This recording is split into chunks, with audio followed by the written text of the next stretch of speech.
In the bench spots, 84. Chris Eubank Jr has just put up a masterclass of a performance. This is by far his best fight since he moved up to super middleweight. He knocked out Avni Yildrim into another realm. After he was knocked out, he wasn't sure where he was. Whether it was on a, how do you call it? One of the planets. He wasn't sure which exact planet he was at that point in time. This is a very impressive victory from Chris Eubank Jr. I predicted he was probably going to knock this guy out, but I didn't expect him to do it in this impressive fashion. I'm a fan of Chris Eubank Jr.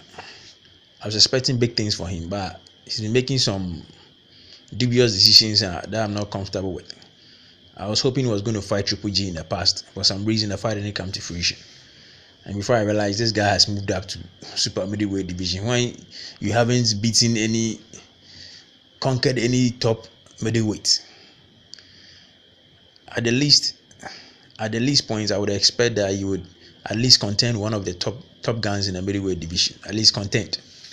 But he chose to not even embark on that sort of venture and decide to move up in weight. But since he moved up in weight, his knockout victories, his ferocious knockout punches wasn't showing in his couple of fights since he moved up. But it looks like he's finally acclimatizing to the weight class, and I think the dust is looking to settle for Chris Eubank Jr. He seems to find his range, his strength, his combinations are looking top notch. And he's just getting better as time goes on in this division. So he's put himself in position to fight George Groves if he's able to negotiate his fight coming up.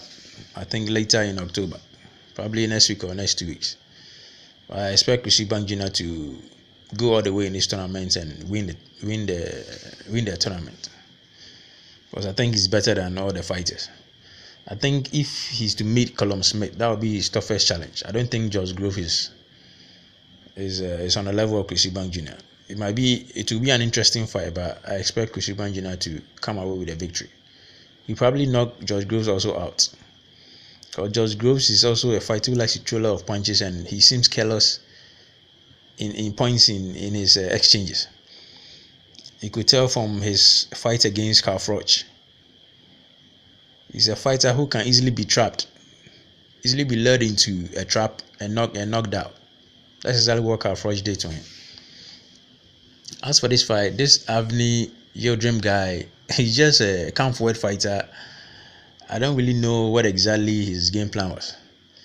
But all he did was just walk into shots and just holding his guard up. Kept his guard up and kept coming forward and walking into ferocious shots. Time and time again. It was only a matter of time Chris Eubank Jr was going to connect with something strong and powerful that was going to drop him. The funny thing was, in the first round of the fight, Chris Eubank Jr connected with a huge uppercut that made Avni Yildrim drop to a knee. He took a knee for an uppercut. I found that hilarious.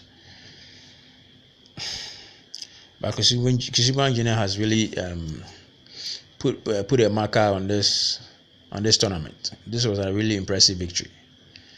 I didn't think he will be able to put up such a splendid performance. I was actually looking for the fight, and unfortunately the fight ended too soon. I couldn't get to where the fight live. I had to look up the highlights somewhere on YouTube. Impressive performance from Chris Eubank Jr. Hopefully he carries on this through to the semi-finals, and eventually whoever he faces in the final is able to do his thing and come away with the victory like I expect him to. That's all I have for now. If you like the commentary, subscribe and give it a thumbs up. Thank you for your time, and catch you in the next one. Bye for now.